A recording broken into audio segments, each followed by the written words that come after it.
were first married, and I'd be working, and she'd come by the office and look in on me, and she later would say, that was a pretty serious scene. And I'd be like, what? And she'd be like, it was on your face. She's like, you act when you're writing, like your expressions change.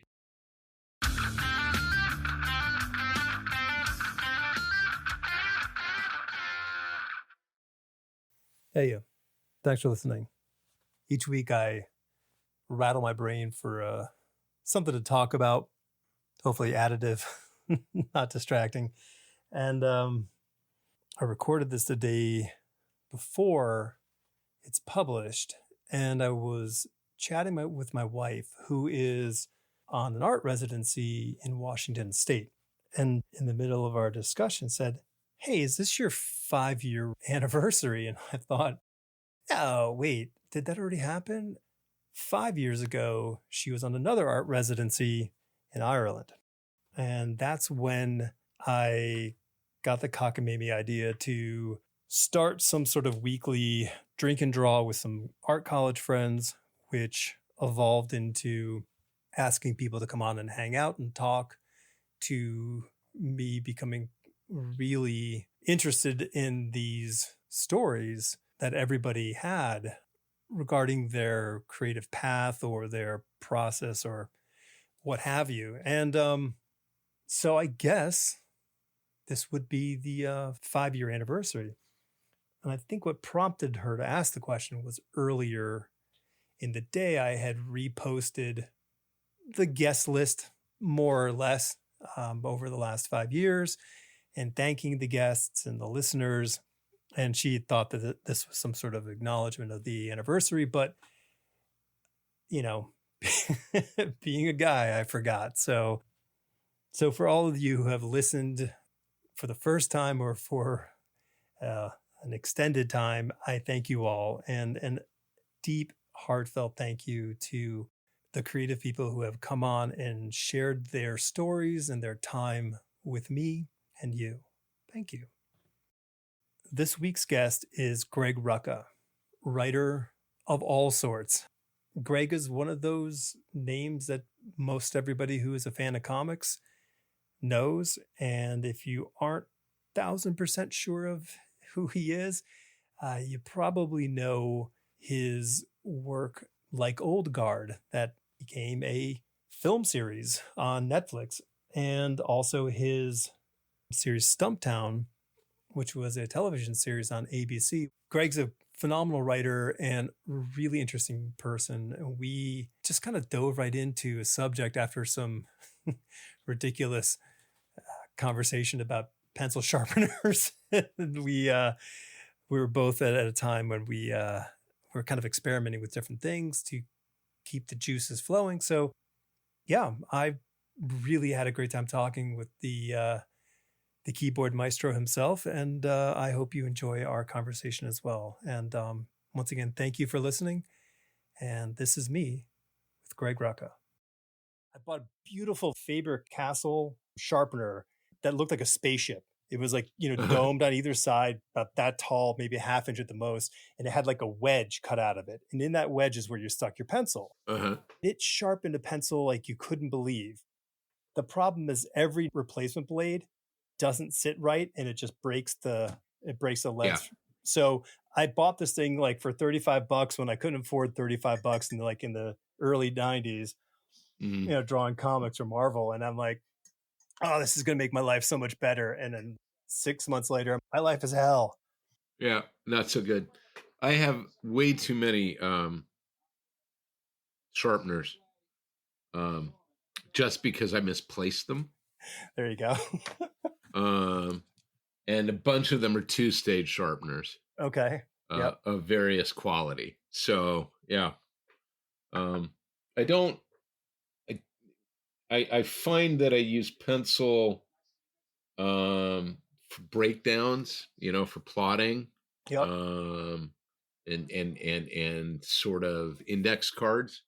Okay. And actual like notebook writing or writing, I'll use pen. So okay. Cool. Let's just dive right into that, because I think the interesting thing about like We think writers are writers and artists are artists, when I'm talking artists, visual artists.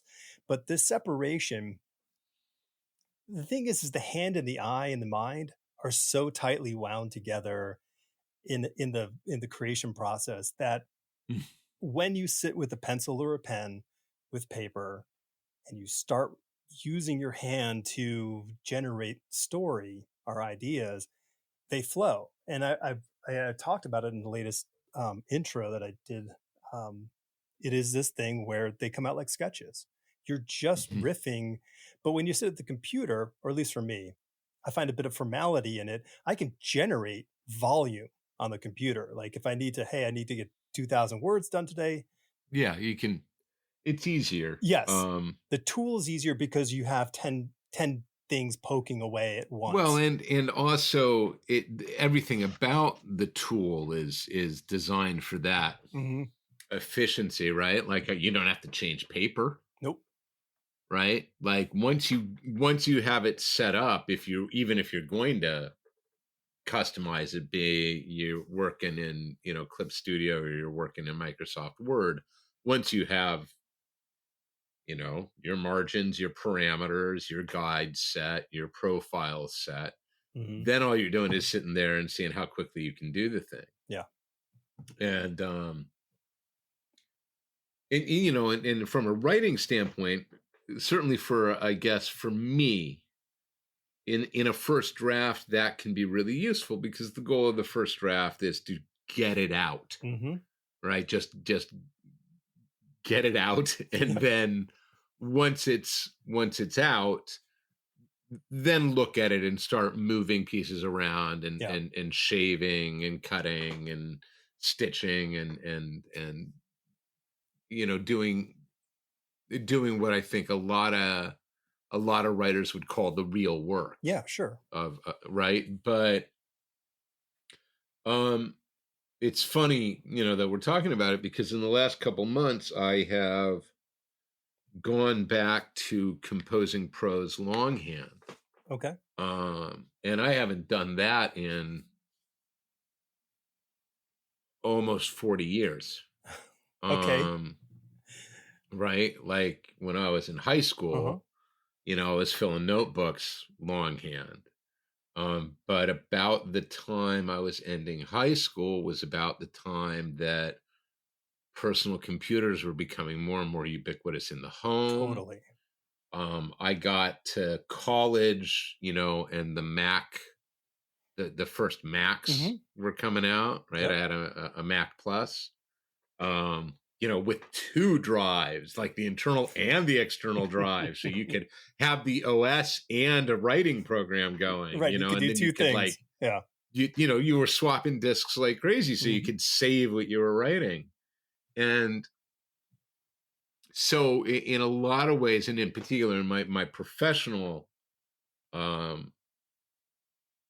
my professional, I guess, evolution or manifestation, right? The difference from going from being an amateur to getting paid for it, all writing was on a computer. Right. And I type real quick. I'm really fast. I am a fast typist. So in one sense, that's great because I can get this to there very efficiently, right? But working longhand the last couple months, and in particular, I'm using one of my late father's fountain pens. Okay. And so, and again, talking to an artist, there's a technique to the fountain pen that you have to learn. Yeah. It's not a terribly sophisticated technique, but there is a way to use the tool properly. And it is by necessity forcing me to slow down, which isn't the same as making me go slower. No, I get it. It is requiring more deliberation. And oddly, because I find myself, the only person who's going to read this manuscript is me. Right. I'm going to read the manuscript. I'm going to transcribe it when the time comes. It will get typed. But I do have moments where I'm like, I need to watch my handwriting, and become aware of that. Yep. And it is allowing, and maybe it's simply,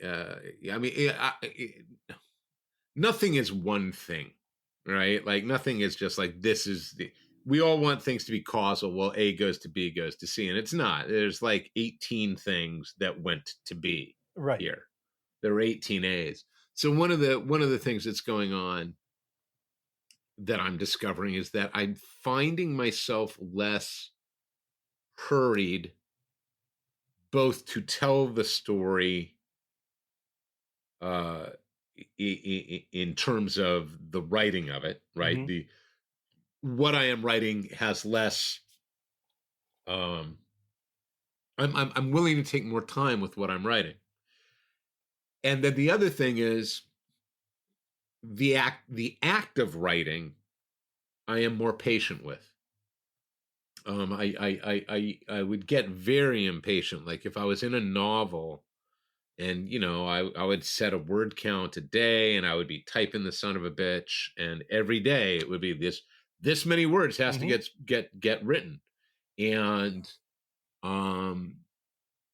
if I was hitting something, okay, here's a complication in this story, here's something I hadn't considered, this is a new idea or whatnot, I would sort of shoulder into it, and be like, get out of, we're going for 5,000 words today, hell or high water. Right. And sometimes I would write around it, right? I would dodge it and be like, okay, I'll come back to it. But a lot of the time it would be like, no, I just gotta come up with a solution and keep going and keep going and keep going. And I'm not doing that. Yeah. Like I sat down this morning, got the notebook out and the pen out and sat there for a good 10 minutes going, yeah, no, don't have it yet. I'm going to do some research and think about it. And, I'm talking to you and it's 1:30 my time. And when we're done, it's, my opportunity to do writing today is going to be done. This as a physical task of putting words on a page, it's not going to happen today. Yeah. No, I'm a 1 o'clock. I'm done at 1. Like I clock out at 1 with my writing. I'm like, okay. Yeah. Something else. But like the back brain stuff, right, is still going on. Oh yeah, for sure. And so much of writing, is invisible. So much of writing is stuff that people never see. So yeah. And then I guess all this goes back to talking about pencils and pens, right? Because we take, writers in particular, in my experience, have they develop a preference for the tool. Yeah. Right. Whatever tool they're going to use, they want the tool to be just so. Right. Like I have conversations with people about mechanical keyboards. Right. Oh yeah, yeah. Butterfly switches versus mechanical. Yeah, exactly. Or like, okay, if you're using the MX or this with the cherry switches, or and some people being like, oh no, man, I can't. I don't want to hear it. What I want is I want the feedback, but I don't. And I'm like, no, I want all of it. Like some people need that click sound. Like there's like, it's like do I have one here? I think I do. Well, yes, here we go. It's this. It's a pen click. Like certain people can't operate with a pen unless they can click it and write it. I mean, this is here. Let me just open this, right? You can hear this. Yeah, totally. This is, here we go. Oh, come on. That and that. And yeah. Right? That's working. When I'm at the keyboard. You're working. And it is a reassuring, comforting sound. And the reason I'm getting that sound and not the silent Mac keyboard is because I dropped money on this damn quirky Writer S, which is designed to look like an old Smith Corona keyboard, complete with a return bar and cartridge wheels, right? Right. And it's like, but I love this keyboard. I love this keyboard so much. I've given this keyboard as a gift. Yeah. And yeah, when I was in, I was overseas for a while for a movie production, and it came with me. Mm-hmm. It's like, if I'm going to be writing, this thing's coming with me. I will plug it into my laptop. Damn Right. it, So we do fetishize our tools. I mean, isn't it like there's two sides of it. One, the workman side of it all is just do the job with what you have at hand and get the job done. Mm-hmm. There's that aspect. There's the other aspect. Okay, there's three sides. There's the other aspect of and then the other aspect, right? And there's a plateauing of the tools that we use. So we do come to a sort of like, we don't get better at the thing that we have. And so when I first faced that, I remember being in a drawing class, and it wasn't coming alive. Like the drawing wasn't happening. And the teacher came up and he just reached into my drawing box and pulled out something else and handed it to me and said, just use that. And he knew that I had to, your brain has to rewire. So like by picking up the pen and writing on paper, you're forcing your brain to rewire and recontextualize in a way. So because you can't jam out, 5,000 words in a day with a pen, mm-hmm. your brain your brain can actually see where you're headed with a bit more clarity. Well, and retain it.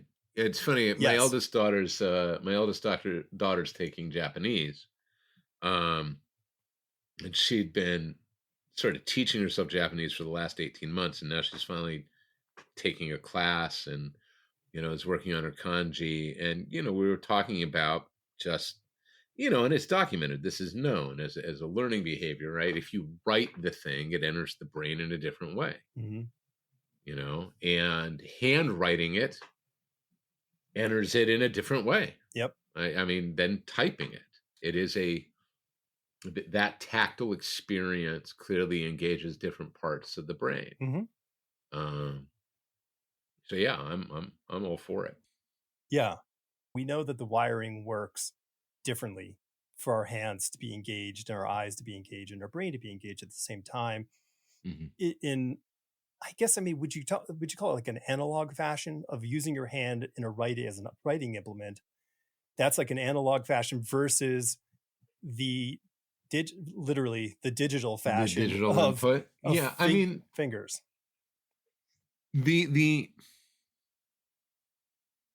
I'm not sure. Well, because arguably, right, like I can remember using a manual typewriter when I was like 14, 15 to write. Mm-hmm. And that was a different experience as well. Yeah. And that in many ways feels much closer than the computer experience to the handwriting experience. Yeah. So I actually suspect that the breakdown isn't at the input stage, it's at the perception stage. Okay. My suspicion is that it's the monitor that's doing it. Okay. No, so I'm not certain how or why, right? I suspect you could dig into a scientific explanation about how electrons are activating, the receptors and how we are perceiving that, and perhaps how that engages a different part of the brain. Yeah. I find, and it's interesting to me because I am, as anyone who has ever heard me interviewed knows, I'm a tabletop role player. Have been since I was 10 years old. I believe very strongly that that role-playing games are excellent writing aids Yep. and can teach a lot of storytelling and storytelling technique. Somewhere, I can't remember, this is like a year or two ago, I read about a study that um, that says that the fiction we consume, be it a movie or television or a novel or a role playing game, um, are we consciously know it is fiction, Mm-hmm. but the emotional engagement is entirely personal, which is to say that the stories we experience become our stories. They happen to us. Yeah. So if you saw John Wick, the story of John Wick is also your story, right? You leave it and you're not John Wick. You're not walking through a semi-magical, realistic world where murdering people left and right apparently has no repercussions beyond other assassins coming after you. Right. Um, but on some level, our brain goes, no, that happened to us. We know that. And so if that is true, then when you are writing the story, you are the first person it is happening to. Sure. And that puts you in a position of curation over it. Do I want other people to experience this story? But then I think about all the things that get thrown out in revision, right? Okay, those things didn't happen in the story, even though I wrote them. Right. It's I find it all of it sort of interacts in a very interesting way to me with the creative act, with the storytelling act, right? Yeah. And it's starting from this very simple thing. It's starting from how sharp is your pencil, right? Totally. Yeah. I totally share with These you. are the things I think about. Yeah, You want to talk about anything less esoteric? No, because I firmly agree on the role-playing aspect. It was, I think I started role-playing probably 78. Yeah. It was just one of those things. I happened to be, we were going over to a family friend's house.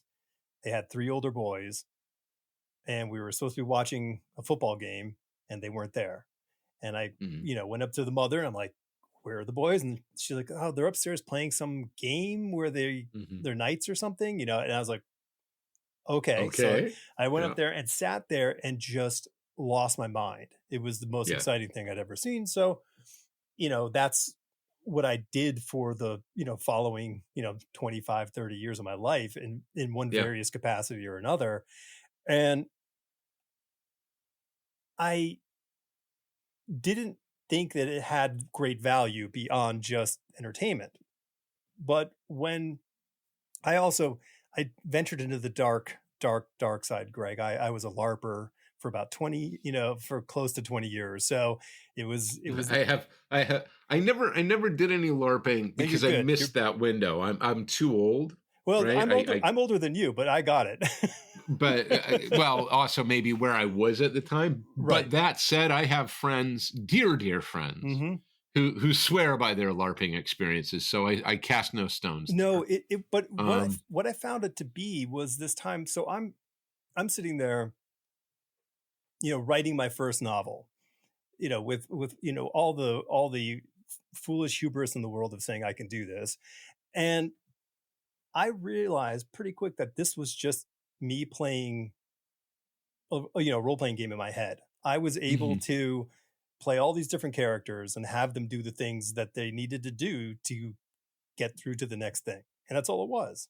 So it was a great training ground. I can't recommend it enough. Yeah, no. And I think the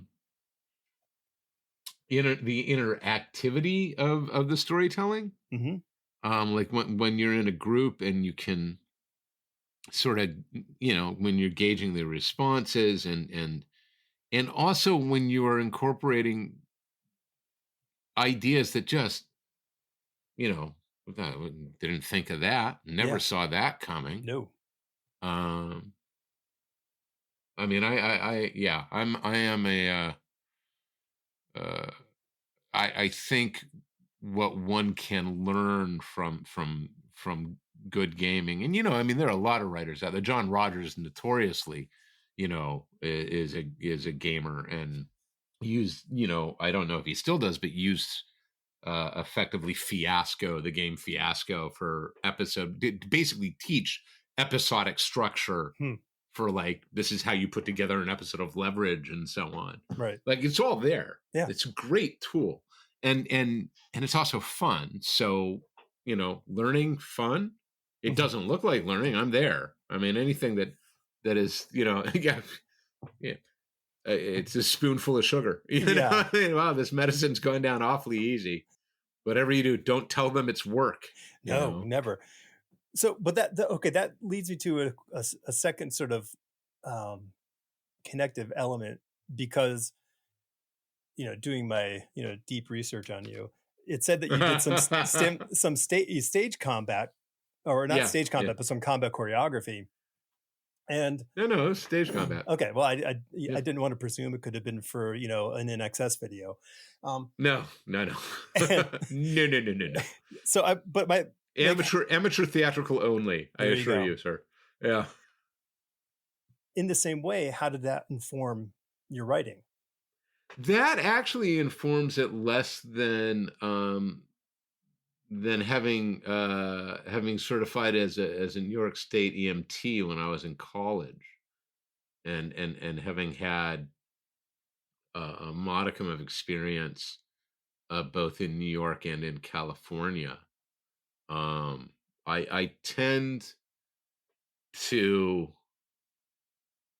I mean, when it comes to violence in the fiction, it is obviously influenced first by what the fiction is, right? So Hmm. that violence in a Kodiak novel, or a Queen and Country novel, is not the same as violence in, a work for hire Star Wars novella, Right. which is not the same as a sword fight in Lazarus, which isn't the same as, Wonder Woman beating up Hecatoncheires, right, way back when in the comics. So it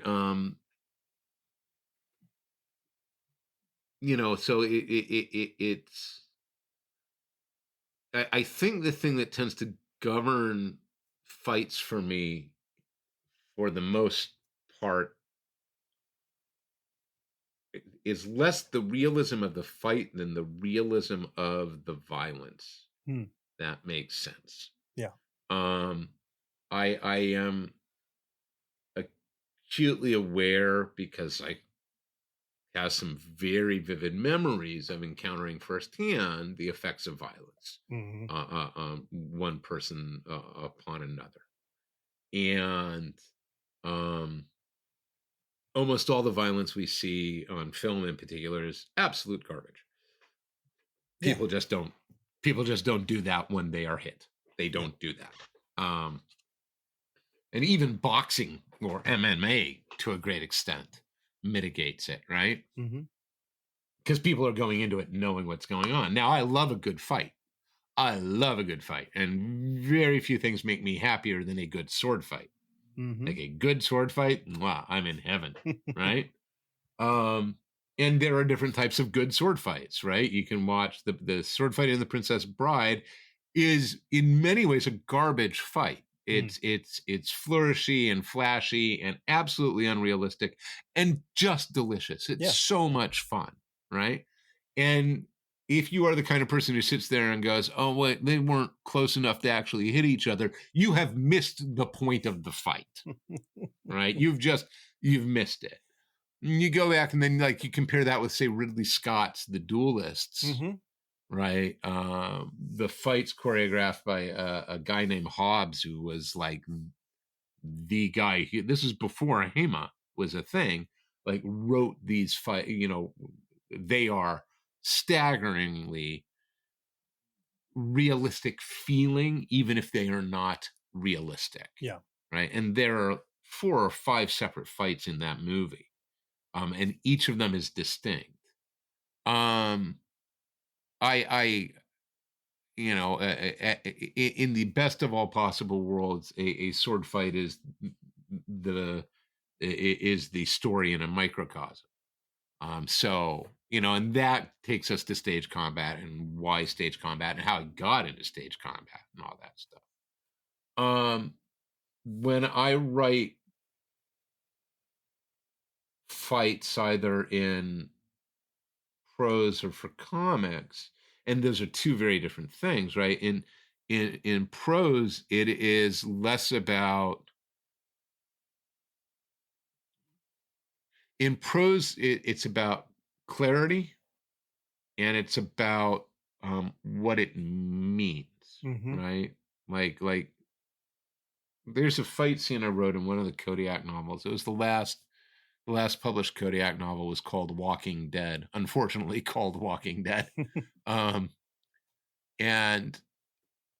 in it, the protagonist gets attacked by a guy with a knife. Right. And it happens on a houseboat in Amsterdam. And I'm very, very fond of that fight. And the reason I'm fond of it is these are first-person narrations. The Kodiak novels are all first-person. And so Atticus is talking about, and he came at me with a knife. And, and he did this, and he did this. And all of a sudden, it was 3 seconds in, I'm bleeding from 3 separate places, right? Mm-hmm. And I think there's a line in the novel that says, there's no such thing as a knife fight. There's just a guy with a knife trying to kill you. Right. Yeah. But I'm very fond of that chapter because you can track everything that's going on and what he's trying to do to get out of it. But that's not the point of it. The point of it is, no, he got fucked up. Yeah. He got seriously messed up. Like he is injured as a result of that fight. And it is now a complication for the next 4 or 5 chapters, right? Mm-hmm. There's him going, great, now I have to get through the airport without my inside spilling out and try to stay conscious long enough to get to Ireland or whatnot. And an example of the realism of a fight, Mm-hmm. right? You look at Lazarus and the sword fights in Lazarus for the most part are very carefully choreographed because I want Michael works, my collaborator on the book, Michael Lark, works very carefully from reference. Mm-hmm. So he wants references to the moves, right? So there was a time when we would videotape these sword fights. Cool. I would choreograph them and we would videotape a short fight and then I would upload it so Michael had it as a reference and then he could play with all the angles and so on. The problem with that you run into very quickly is I'm not a genetically engineered super person. So I can't do leaping cartwheel double flips. And if you cut off my arm, it stays cut off. Things like that, the Lazarus fights are an interesting sort of combination between the realism of the violence colliding with sheer super heroic nonsense, right? And then it's the difference in writing a fight for, say, Superman, and Batman. You can literally drop a building on Superman and he's going to be like, what was that? And in theory, if you drop a building on Batman, he dies. He won't. He'll find a way to get out. He's got a plan for that, I'm sure. Yeah. He's got an anti-building shield or something. Of course. But, so, yeah, it's, the best, all of this goes to one other thing, which is the best lesson I was ever taught in writing was that if the emotion isn't true, it doesn't matter, Right. right? Yeah. You don't connect with the work. If the emotion isn't honest, the audience doesn't care. And you can spot it. There's a lot of bad writing out there that goes on cues. See, I did this thing and this thing and this thing, so you're supposed to feel this thing now. Mm-hmm. And it's like, yeah, except I don't, because you didn't earn it. Yeah. Right. There are a lot of writers who do that. I mean, that connected, well, it's that connective tissue. I mean, the bottom line is our job as a writer is to connect the reader or the viewer or the listener to the character. Yeah. And ostensibly, the emotions that we have as human beings throughout the day are the emotions that our characters should have as well, but in an amplified situation because that's their existence. They're because they're universal. This is one of the things, right? This is why now we're skating out into high art territory and higher callings, and why representation, for instance, in fiction matters so damn much. Mm-hmm. Because all story relies on empathy. Yeah. It relies on the universality of the human experience. Now, you can change the setting, right? Whoa, we've never been to deep space in the year 3383. You're right. But if I tell you that our astronaut in 3383, when meeting the, Golga Frenchums or whoever, is scared, and I convey that fear in a way that is honest, mm-hmm. well, we've all been afraid. Mm-hmm. And not only that, we all know different types of fear. Is it nervous fear or is it terror fear? Yeah. Is it going to run screaming fear, or is it I'm afraid of embarrassing myself fear? Right? Which of these, what's the stew here? Yeah. And that, if I cannot connect you with the emotion in the story, then the story fails.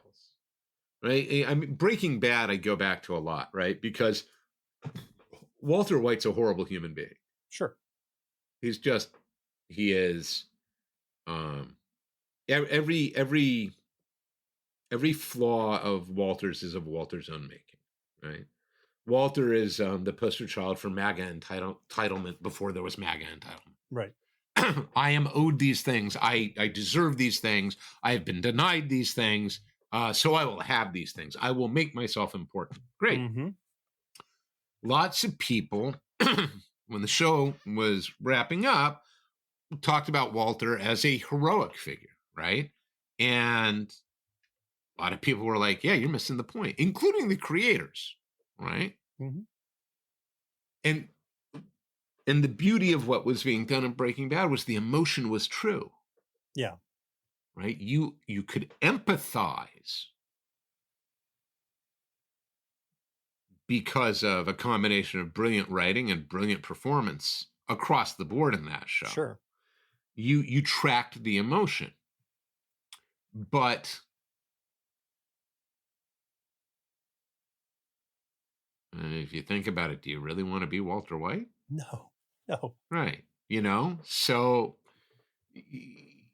it's tell me something that's true. Like, there's a Spalding. I love this quote from Spalding Gray, the late Spalding Gray. The monologue he did about Monster in a Box, about writing his novel. He's got a line where he talks about telling the lie that tells the truth. Right. That's sort of how he's defining fiction, telling the lie that tells the truth. And I quite like that. Yeah. That's I beautiful. quite like that, because I am absolutely lying to you through my teeth. Sure. When I am telling you this story happened. I'm writing a first person novel. That's a guy telling you these are the things that happened. No, they didn't. Yeah. And know they didn't because you're reading it and it says fiction on the side. Yeah, it's the deal that we all get into, but Yeah. But we're absolutely willing to be like, yeah, that's fine. And tell me what really happened. Right. And then you read the book. And the better the lie, the more we believe it. Absolutely. Yeah. I mean, the genius of Nicholas Meyer, trotting out the 7% solution when he did, wasn't going, here, Sherlock Holmes meets Sigmund Freud. That's not the genius of it. Right. That's just him having some fan fiction fun before we called it fan fiction. Mm-hmm. Right? The genius of it is the way he frames it. Right? Yep. As somebody saying they found the manuscript in this dispatch box in an attic in Connecticut during a yard sale or whatnot. Yeah, totally. And it's a manuscript from John H. Watson. And then you're like, wait a minute, but Watson's not real. Right. Right? Right. Right? Right? That's the genius of it. Yeah. The genius of it is you go, oh yeah, it's a Sherlock Holmes story because it's by Watson. Mm-hmm. Even though, and again, Meyer puts these flourishes throughout the manuscript. If you've read the novel, he's got little footnotes about how the prose style doesn't match Watson's in places. Right. Right. And that's Meyer admitting, yeah, I can't write like him. I'm coming up with editorial changes. I'm justifying it. And it makes it so much fun. Yeah. Oh, totally. So I think, one thing I find that a lot of people struggle with, is this control aspect in that first draft.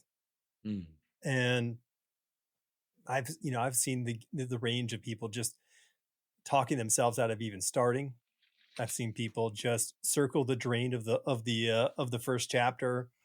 Whatever the sort of the outcome is, and it's distressing because you just go, stop. I guess that adage of like draft drunk, edit sober. I mean, the point being is like, I've done that. Right. Sure. I've done that. I mean, you have to figure what's the tool? We were talking about sharp pencils and tools that make us comfortable. I find that you have to develop that process within yourself, whatever it may be. I don't advocate maybe potentially addictive behaviors because no, nor do I. Like it was one very specific instance. I knew what I needed to write, and it was going to be very unpleasant to write because it goes back to the honesty thing. Right? I couldn't dodge it. Yep.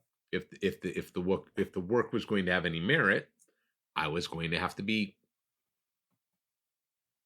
honest, right? In the lie, and so I applied some bourbon before I applied myself to the manuscript, and that was after failing to run at it a couple of times. Yeah, but no one tool.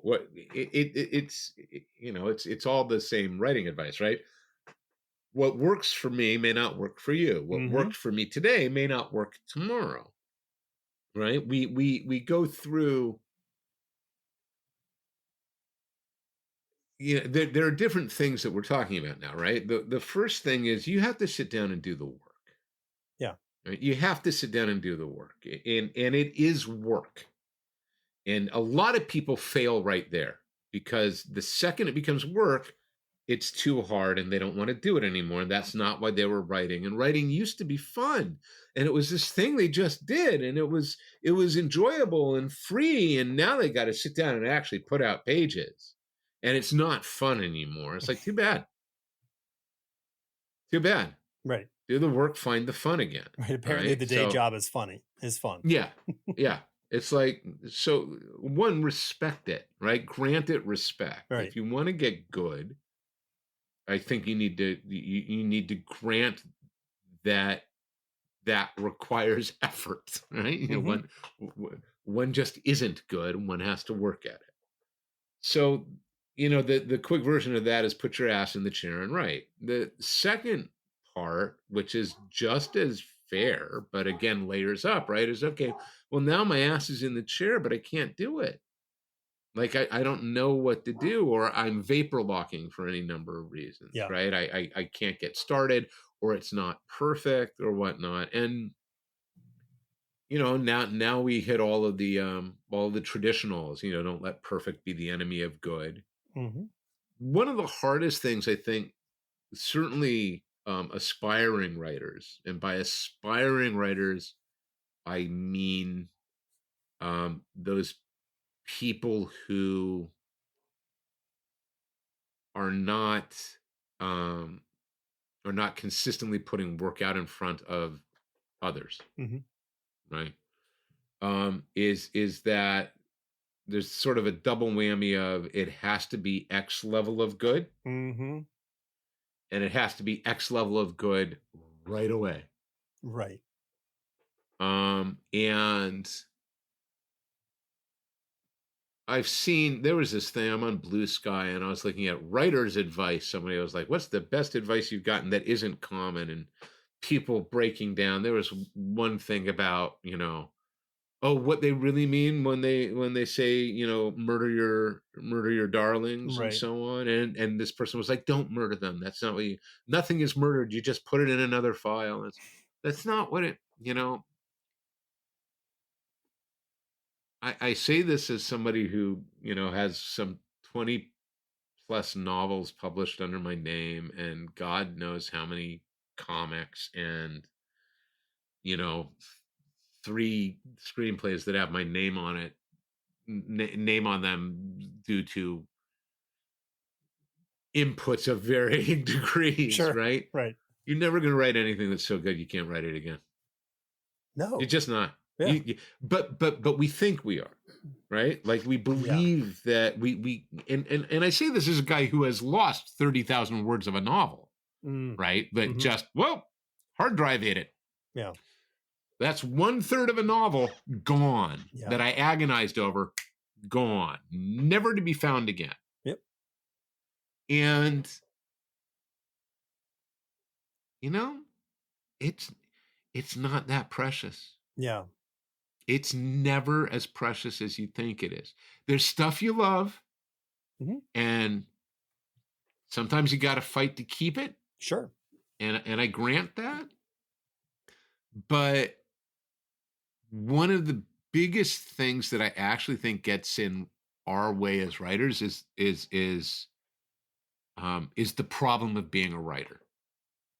And the problem of being a writer is that we are all arrogant enough to think that what I am writing, you should read. Oh, totally. But we also are all insecure enough to go, I can't believe I said that. Yeah. Right? Yeah. So we're a perpetual anxiety machine. Yeah.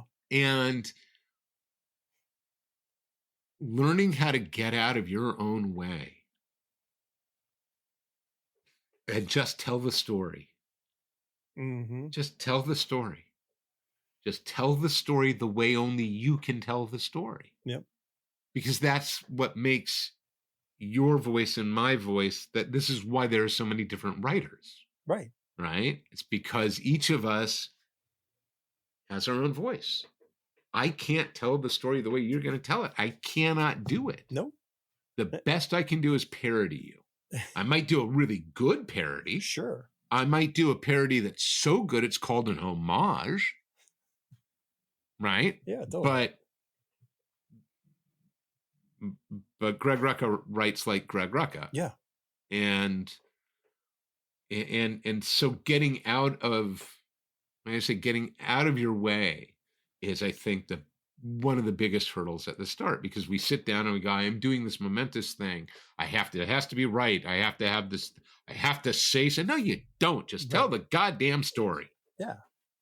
Half the time, not even half the time, about 80% of the time, I will sit down knowing what I want the story to be about, like what my thematics are and things like that.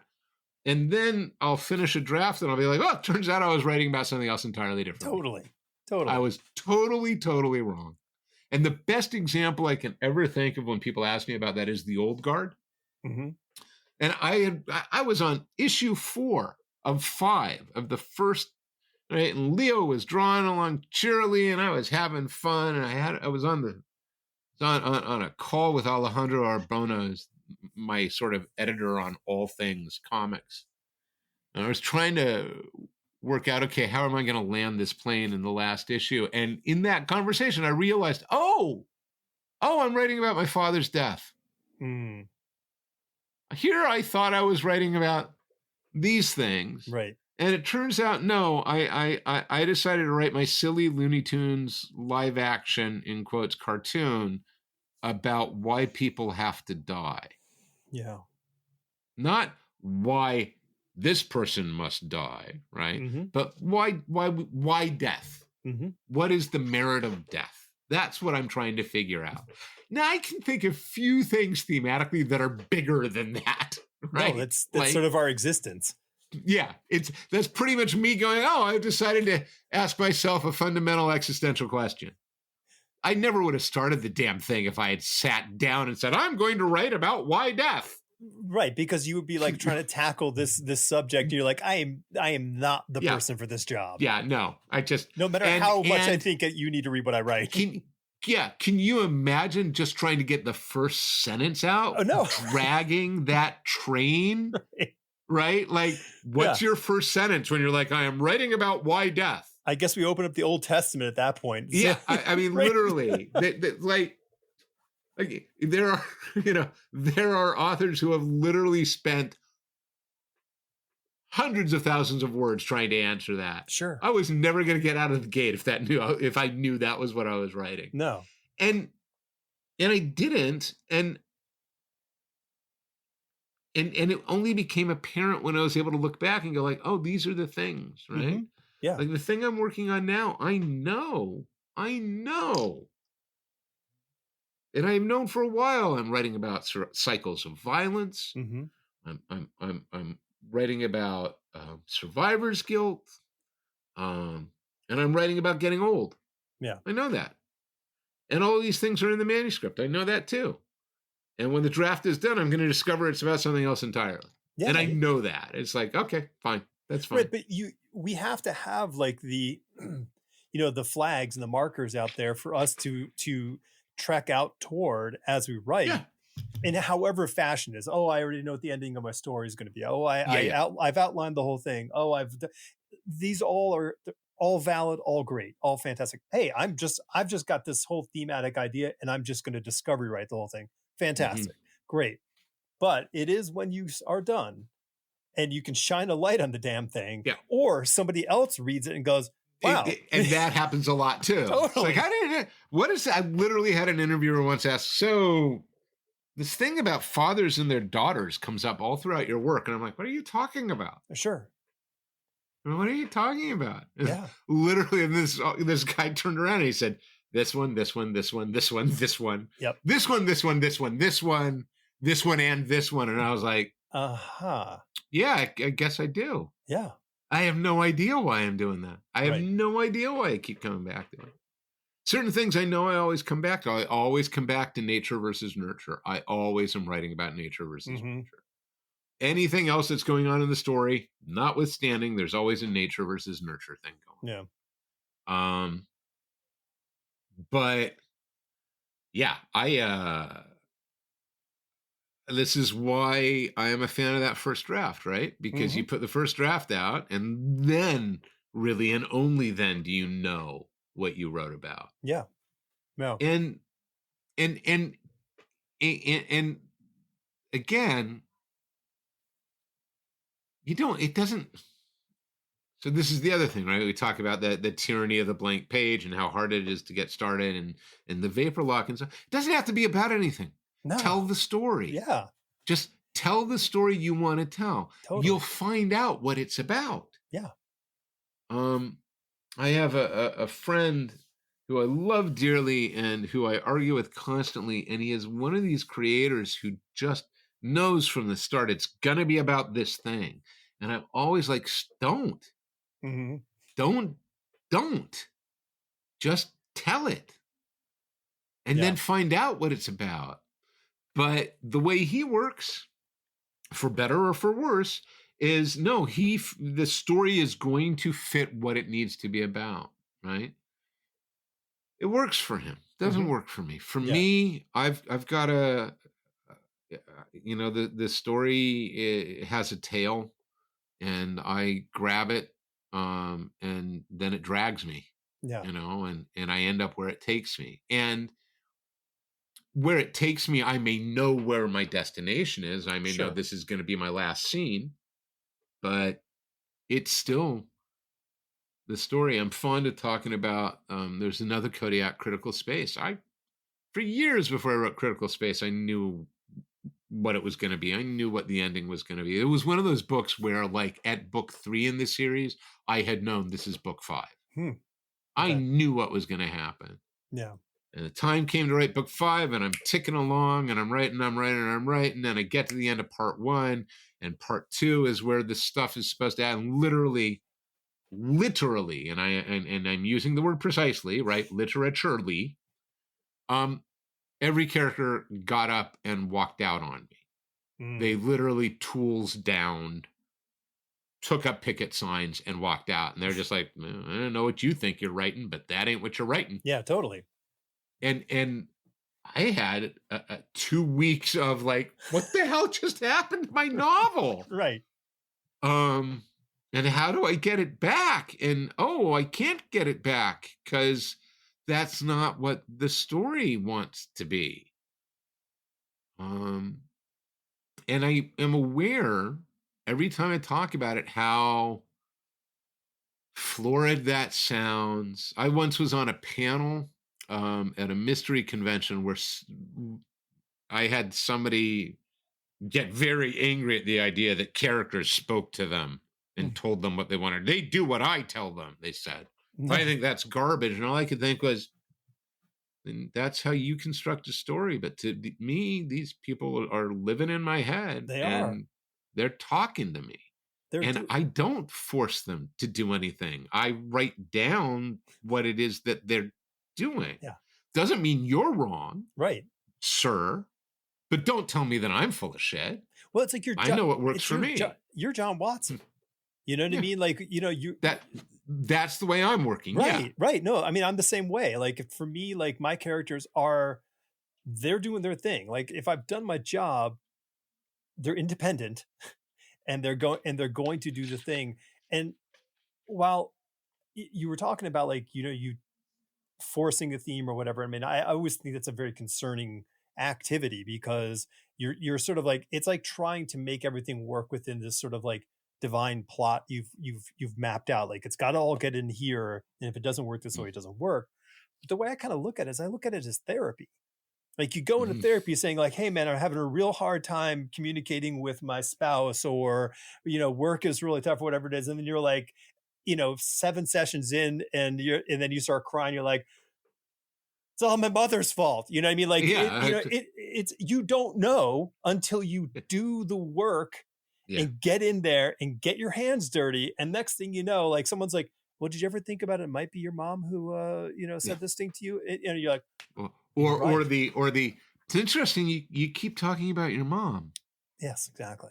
Why do you think this comes back to your mom so much? I don't know. Yeah. But I mean,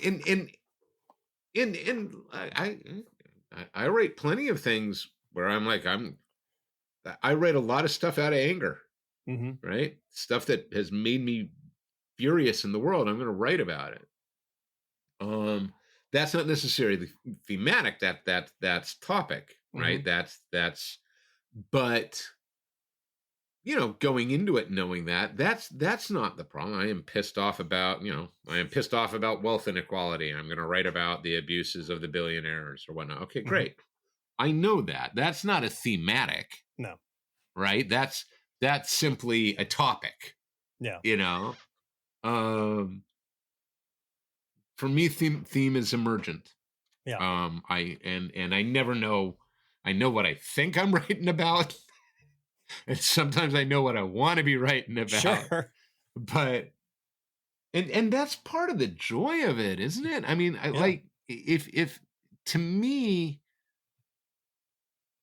if you went into every work you started knowing Hmm. at the end, the best places for me when I'm working, are those moments when I am out on a limb, when I Yeah. get scared, Hmm. and by that I mean when I don't know if I can pull it off, Right.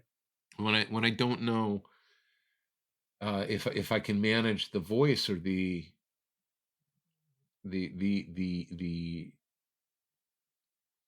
verisimilitude, I Hmm. guess, or the sincerity to carry it. And um,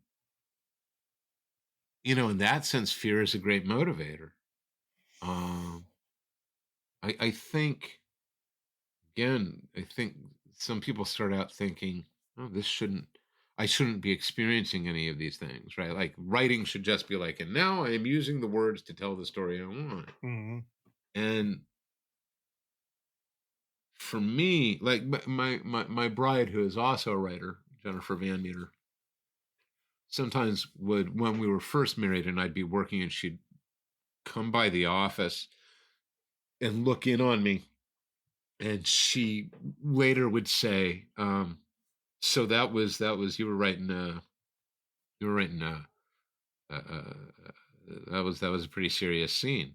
And I'd be like, what? And she'd be like, it was on your face. She's like, you Hmm. act when you're writing, Yeah. like your expressions change and so on, Yeah. and um yeah, I mean that's part of being in it. So Yeah.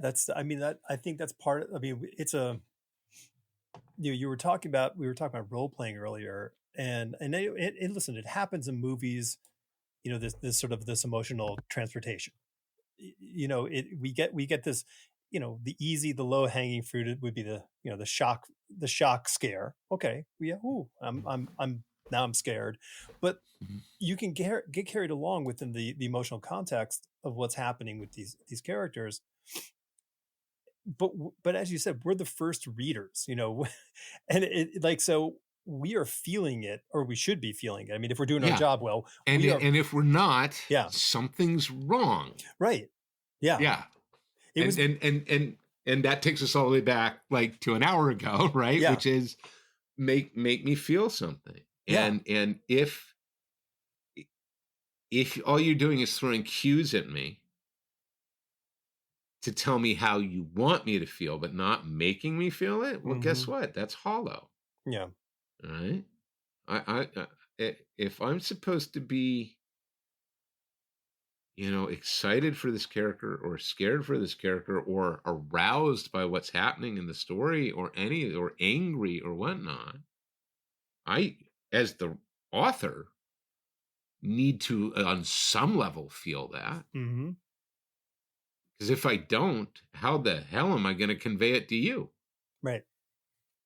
Yeah. I mean, Um, it's the old adage of write what you know. I mean, you have to, how you feel about things.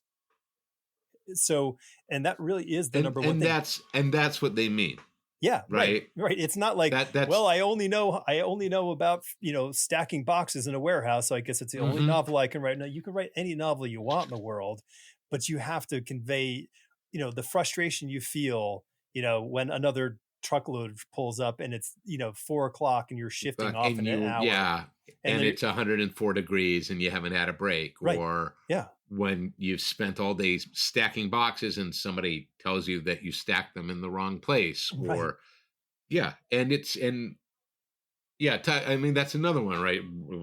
Oh yeah, people are like, oh, write what you know. Well, if you only wrote what you know, you'd never have any science fiction. It's like, no, that's not what it means. hmm, Write what you know does not say and get rid of your imagination. Write what you know says you are human and you share experiences with other humans. yeah, That's what you are writing about. You can dress it however you want, hmm, but there are things that are universal. yeah, That's what you know. It might be better phrased than say, write what we know.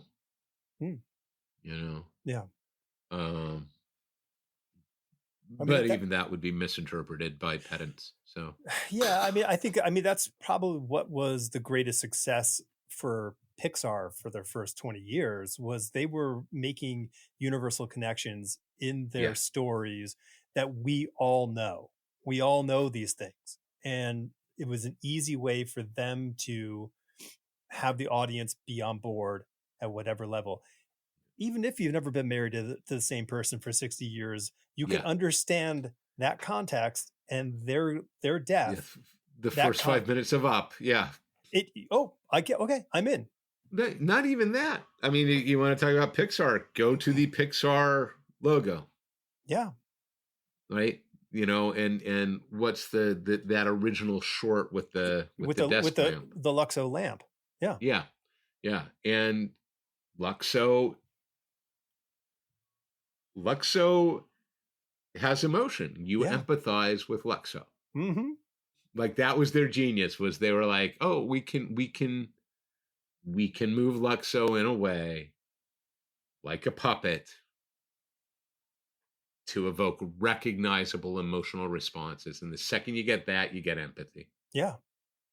Um, It's and yeah, and that's and this how basic is that? and well, and empathy is it's so important. Yeah. I mean, it's so important, and especially today, and especially now in the world, Oh yeah. because the world is arguing anti-empathy, Right. right? The whole the the whole attempt to us, them, and to other is predicated on denying empathy. Mm-hmm. Um, it is predicated on saying, no, you're so different. There's nothing alike. Yeah. So alike that they're not even human. Sure. Um, We know that we know the road that takes has yes, we taken us in do. the past. We've been down that road many times, and it looks like we're gonna do it again. Well, Because someone is tying their shoes on for this one, yeah, for that walk, and it's well, and we got to be ready to fight, yeah, because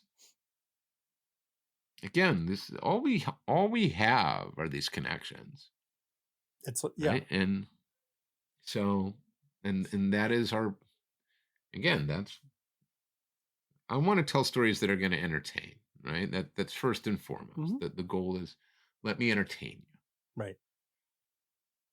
but entertainment is not enough. No, we've seen I those don't want to movies and those lecture. TV shows. Like Yeah, they're formulaic. They may titillate, but yeah. they don't like you don't. They're Doritos. That's all they Yeah. are. You don't think about them later, No. right? And you don't carry them forward, Mm-mm. right? Um, and I'm not gonna. I don't ever want to lecture to anybody. But God damn it, if I get your attention, I intend to use it. Sure. I intend to try to say I intend to at the very least try to point you to something that I feel you might want to pay a little more attention to. hmm It's like Well, that's just it. It's the lessons. It's you were saying earlier about you experience the story and it's a part of you, like whether it's John Wick or whatever, and that's the same thing. Like, no, most people won't experience all the things that there is to offer in this world, but by giving you that experience in a secondhand fashion, and if you're reading it, you might be getting it closer to a firsthand fashion if done well, you're going to get that understanding. It's going to become a part of you. And you're like, okay, well, that like, your programming, is now better. There's more of you. If you can't read, travel. Those are my two suggestions if you want to become a better yeah, person in this yeah, world, because, and I'm not saying go to Disney World. Like, don't go to Disney World. Don't go no, to a resort. Go to places where people live, because that's when you yeah. get to see people and you go, oh, we Yeah. are Sit, all the sit same. in a coffee shop and say hello to somebody. Yeah. And yeah, Yeah. Yeah. no, it's and again, now I'm thinking of John Wick. And again, what's the first thing that happens? We know he has lost somebody he loves. Sure. Right. And the second thing that happens is he gets a gift Mm-hmm. from that loved one. And the third thing that happens is somebody takes that gift away. Right. All right, I am totally in with this guy. For sure. I am. I feel for him because Mhm. I can imagine, I can empathize every single thing he's feeling. Yeah.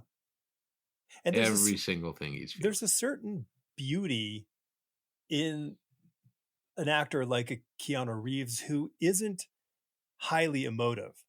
His sort of very neutral sort of demeanor allows us, I think, as viewers and in the films he's been in, to actually kind of like fuse Oh yeah, ourselves into his existence. absolutely, And which and in particular in that first John Wick movie. totally.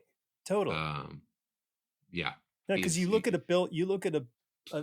a Ted Theodore Logan from Bill and Ted's. Well, he's so much more effusive. So you're just looking at him and you're observing his actions and you're going, that's fun. But you don't really hop into being, Ted Theodore Logan.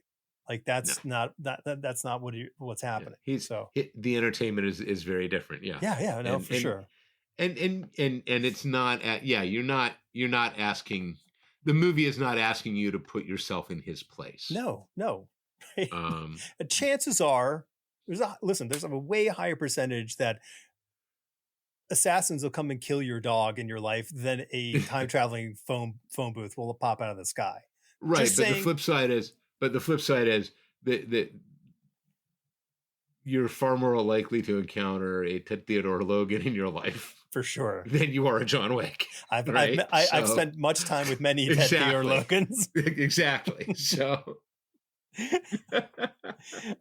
hopping quickly back to Pixar, I just want to make sure. Did you read Creativity Incorporated? No, I haven't.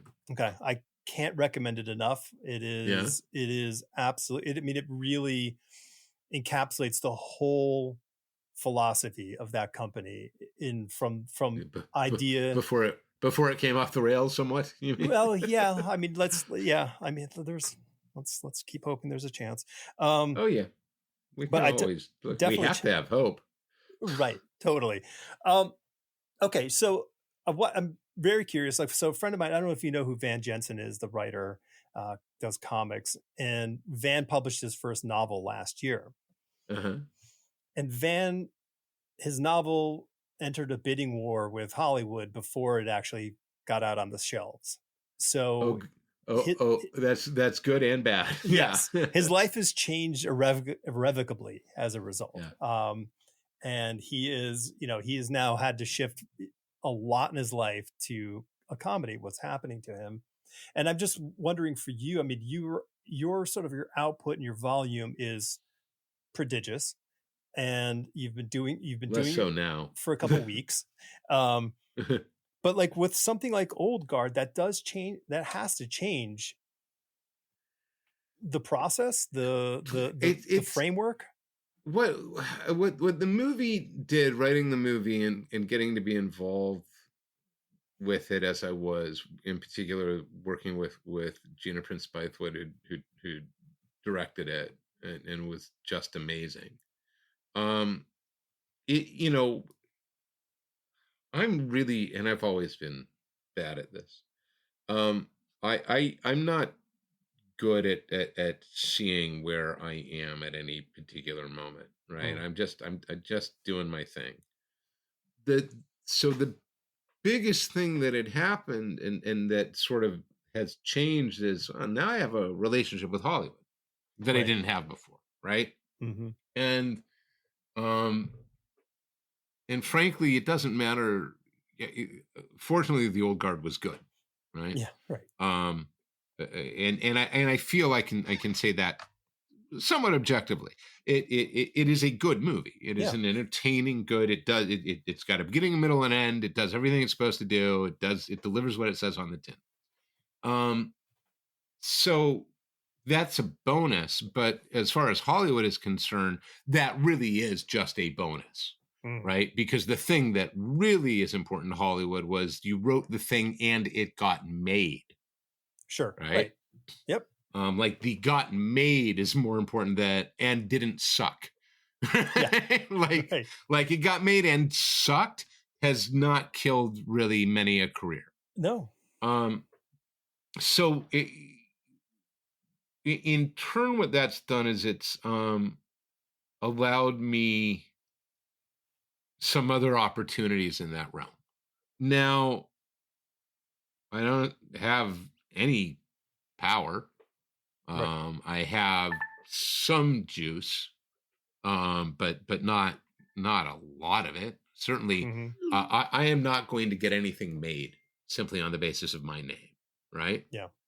Um, but at this point, I've written 3 screenplays for 3 movies that were shot. Um,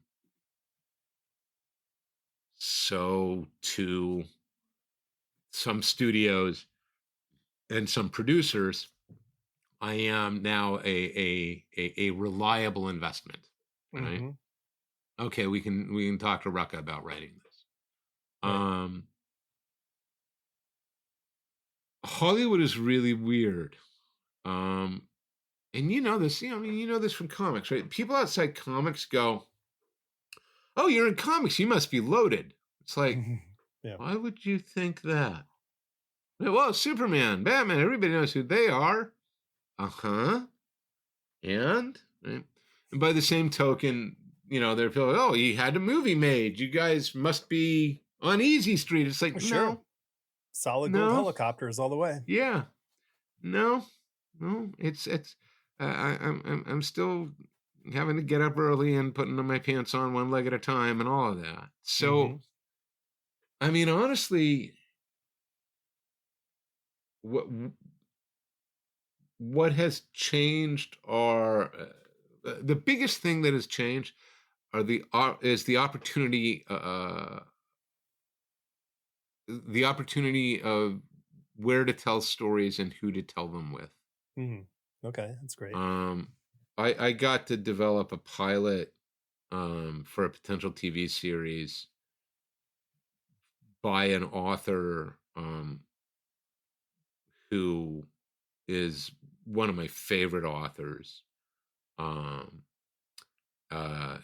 he and another author, in fact, and I have to talk around it. It Yeah, of didn't course. go, and I and I don't want to name drop. I'm not trying to be coy, but the process lasted about a year. Um, I got to sit down with these writers, and I started as a novelist, so oh my Hmm. god, that was a thrill. Right.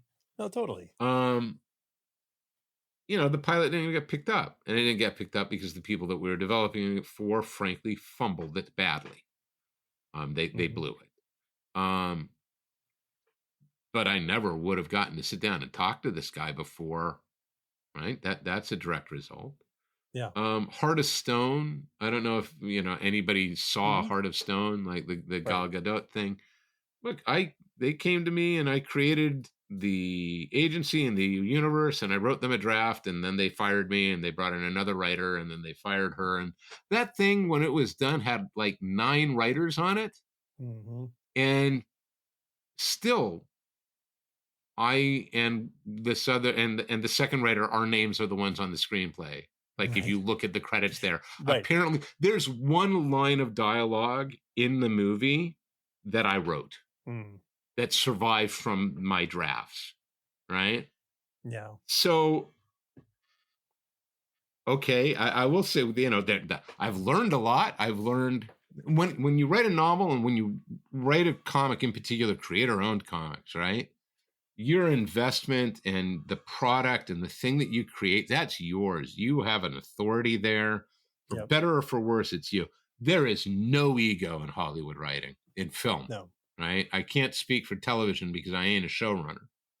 But in film, it doesn't. You could write the best dialogue in the world, and if an actor won't say it, they're not going to say it. And Yeah, if they're going to totally. get the line wrong, they'll get the line wrong. And if the director decides that Iceland is funnier than Paris, then they're going to say Iceland. Even if Yep. the director makes that change and you're like, okay, that's now not a joke. Like, you don't know. Your ignorance is such, you didn't understand this reference and you think this is now funny. It's Yep. not funny. This is now stupid. So what you've done is you've just indicated you're stupid. Right? But I'm just the writer. I have to stand here and be like, oh, great, go ahead, change it. Or, yeah, I wouldn't do that. Okay. You very quickly learned that you very quickly learned that, yeah, your ego will not survive the filmmaking process. No, you have to. It's so, like, when I got into, before I actually got into the business, my mentor was really strongly heavy on the comics as product. And that was a straight up, this is what it is. It's not art, it's a product. You use artistic skills to be able to achieve it, but it's not art. And I carry that all the way through. And I still believe this to this day. And I get it. I'm like, listen, somebody hires me to write their character, or somebody hires me to draw their script, somebody hires me to design something for their corporation. It's all work for hire. It's all a product. It's all me solving somebody else's business problems. And if you write a script and then somebody options it, well, then they own it at that point moving forward. So you are now work for hire with your own thing, if you are so lucky to be involved after that point. Yeah. I mean, that's Queen and Country. Yeah. Right? That's Queen and Country. Queen and Country sold, Fox exercised the option in 2005. So next year, they will have had it for 20 years. Jeez. 20 years, and they will not have successfully made a movie, but they will have spent probably about $10 to $15 million trying to develop it. Amazing. Yeah. Guess what? I don't own it. Right. I don't own it. I got no say in the matter. Yeah. None whatsoever. And it is having to learn, right? Like, because for me, it's absolutely. I know I know work for hire when I meet it. I know work for hire when I get into it. Still doesn't keep me from wanting to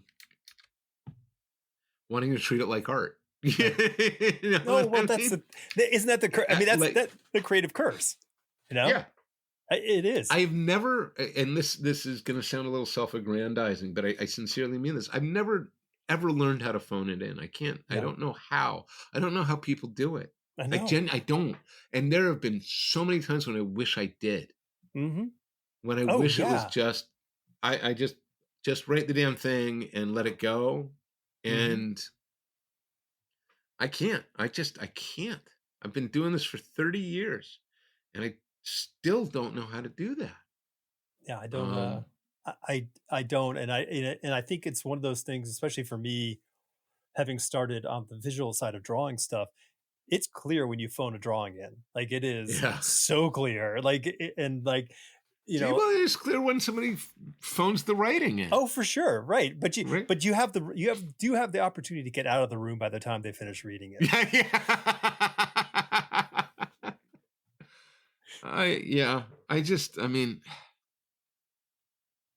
But it's gotta matter. It does have to matter. It's the thing, because it's what you sit and put your time into. I mean, to my heart, it's very, and I'm not an expert in the matter, but it feels very culturally Japanese on the craft side of things, where you put so much of yourself into the thing that you're doing to become the best that you can be at the thing that you do. So whether you're making a fountain pen, in a small little, house size factory, you're going to make the best damn fountain pen possible. Yeah. And it matters. Because somebody is going to love that pen. Yes. And you don't know if somebody is going to use that if that is the pen that they will use to write their their protestation of love to somebody to win their, you don't know, Yeah, right? right. And I feel, and I have always felt, even those of us who are mindful that we are creating product, Hmm. sure, but we're putting product out in the world with our name on it. Yeah. And we don't, we can't control who's gonna see it, how they're gonna receive it. And all it takes as a writer is having one person come to you once and say, I found this, and because of this thing you wrote, because of this story, Hmm. my day got better. I solved a medical issue. I've had that one. Mm. I had a chronic medical condition. I didn't know what was doing it. I read this novel. I went to my doctor. That was the diagnosis. Hmm. It's like, damn, Dr. Gray. that's pretty cool. Right? And I mean, I did Heroes Con. That's where we met, right? Yeah, I did right. Heroes Con, and I hadn't done Heroes Con in 12 years, 13 years, which is long enough to have completely cycled a generation of in the queer community. The queer Hmm. community has completely flipped a generation there. So now I'm getting effectively second generation Half a Life fans, Hmm. right? I'm getting couples coming up to me saying things like, I never read comics, and then she had me read the Renee Montoya story, and oh my God. Right. And that's when we started dating. Right. Right? Right. And I'm like, okay, well, I'll take it. Right. I And mean, my that's, God, I'll take it. How and can it's you not your not? intention. Like that's like we were saying, we don't know And the themes and the value of the exactly. thing. Yeah. But apparently I made two people very happy together. That's, Uh, yeah. and if you can do that once, and because, and it goes again to the representation, because there was a story and they could see themselves in it. Totally. Absolutely. Um so yeah, I mean, but I don't know if we've actually talked about craft as much as I guess the urgency of like empathy, because it all comes back to that. I Yeah. mean, it really all comes back to make the emotion honest. Hmm. Make me feel the thing. Yeah. Whatever it is you want me to feel, make me feel it. Don't tell me to feel it, Right. right? Yeah. Don't cue the emotion. Instill the emotion. Yeah. Let me be afraid for their love. Let me laugh at their pratfall, right? Hmm. Let me be tense at the cops closing in. So. Yeah. So what is bringing that out in you right now? I'll go first. So to give an example, we just watched Perfect Days by Wim Wenders. Mm, It's and it's unbelievably good. yeah, Zero I've plot, not seen it. zero plot.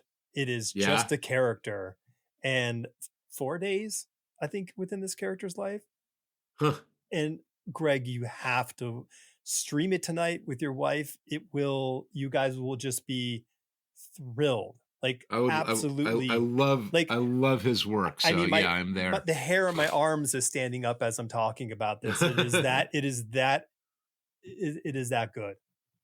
I will things that are the current joys. Um, my this is going to be this is going to say the current joys.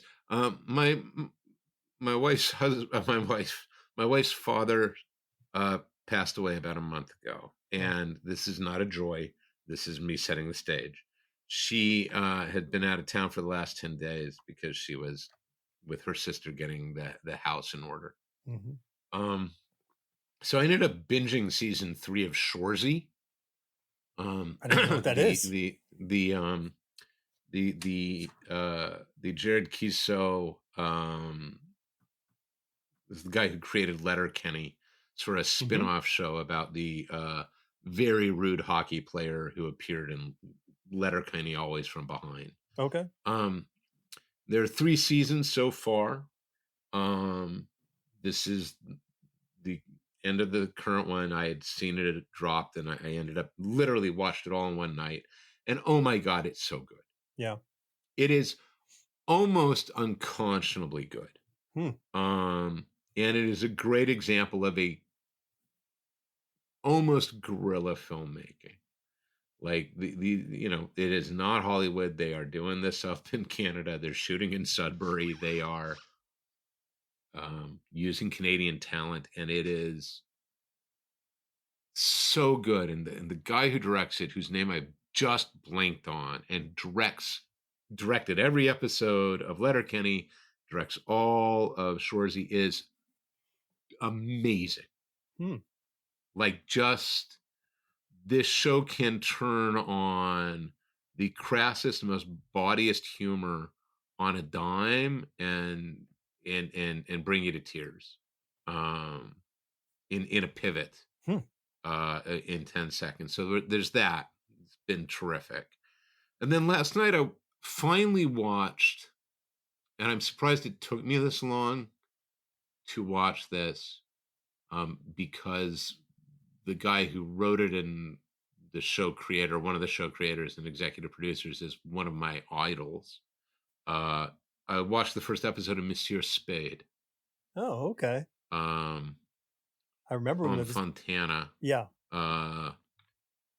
Sam Spade in Mm-hmm. 1961 in France. Yep. Um, Clive Owen is terrific. Everybody in it's terrific. I When I was a baby writer, I thought I was going to be writing PI novels. So I come steeped in this stuff, and I know my Hammett. Mm-hmm. And That's a good thing. And yeah, it's terrific. And I think there are 6 or 8 episodes of that, and I have that to look forward to. Okay. I remember seeing the I don't know, trailer or something for it. Yeah. And I'd forgotten about it. So I'm writing these things I down. saw the trailer and I was like, really? Yeah, no, that was Like, that. Really? This is what they're doing? Like, that's the Yep. barrel they're scraping? And then I sort of was like, wait a minute, it's Tom Fontana? Mm-hmm. And then it's also, and the other thing is it's, and you can see sort of like I know enough Hollywood now to go like, oh, okay, this was a joint Studio Canal production. Yep. So it was a joint US-French venture. Mm-hmm. And that's part of how it gets made, is that the financing got spread out. But oh my God, it's like, this is crazy good. Yeah. This is crazy. And then Clive Owen playing Spade. It's like, I know like, okay, not where I would have gone. That was my wife's response when she saw she's like, yeah, but well, I'm going to watch it, cause I'm actually finishing up the draft of my PI novel right now. So I should, okay. Anything will help, right? Anything helps. Yep. And then I watched Ripley over the last weekend. What did you think? It's funny. My buddy asked me the same question, and I think I was like up to episode 6 maybe at the time. I'm like, I'm like, it's good and it's beautiful, it's gorgeous, like, but it feels like I'm watching just a little bit longer version of the movie. And but the last 2 episodes expand out in a way that didn't happen in the film. And I thought, okay, well, there's a sort of a solution that I feel was different and felt broader. Mm-hmm. I have, I mean, again, I can look at, I can say the same thing about Monsieur Spade. Mm-hmm. I want to connect, right? That's what I'm looking for. I have a hard time connecting with the lead actor in Ripley. Yeah. That's just, well, and I'm not sure you're like that. That's one of those stories where it's not so much about your empathy there as your fascination. Right. Yeah. Did a good job with empathy in Monsieur Spade. Like, Fontana knows what he's doing. He's always known what he's doing. He's so good. He's so good. I've always loved him as a writer. I used to have a photo of him from an interview that he did during Oz When it's him in a cell with a typewriter in like Sure. suit, and I was just like, yeah, I'm there. Mm-hmm. Totally. I dig your vibe, sir. So Nice. I love that. yeah. All right, cool. So what about which is what I'm the worst at when it comes to promotion? Like anything, like what do Is you there want? anything you want to promote? Yeah, I mean, are you going to be at any shows, any Oh promotion? God. I may be at the Łódź Comic Festival in late September in Okay. Poland. Oh, So if anybody's in the area, happens to be around. I might be there. I may be doing Rose City Comic Con in mid-September. Okay. I am. Nobody's reached out to me about it. So I'm unsure. Hmm. Otherwise, I'm not doing a lot of shows anymore. Yeah. And I'm not doing a lot of shows because, frankly, the only book that we've got coming out right now is The Forged, right? Which Mm-hmm. Mike Henderson's drawing and Nolan Woodard colors, and that I'm co-writing with Eric Troutman. It's from Image. The infinite corruption of social media meant that this book has been coming out for over a year and nobody knows about it still. Like everybody who finds this, I didn't know you guys had a book. I say, yeah, we've had this. Yeah, it's coming out. Oh gosh, well, if I'd known, it's like, great, thank you. Yeah. So issue 9 drops. Issue 9 drops, I think, in 2 weeks. All right. And then we're on hiatus for a few months, and then we'll have the 4th arc, and then we'll follow that with the 5th and quote unquote final arc. And that'll take us into 25. In 25, all goes well, Black Magic will be back. Nicola's currently drawing. Sweet. Lazarus will be back. Michael literally sent the last pages to one of the issues today. Okay.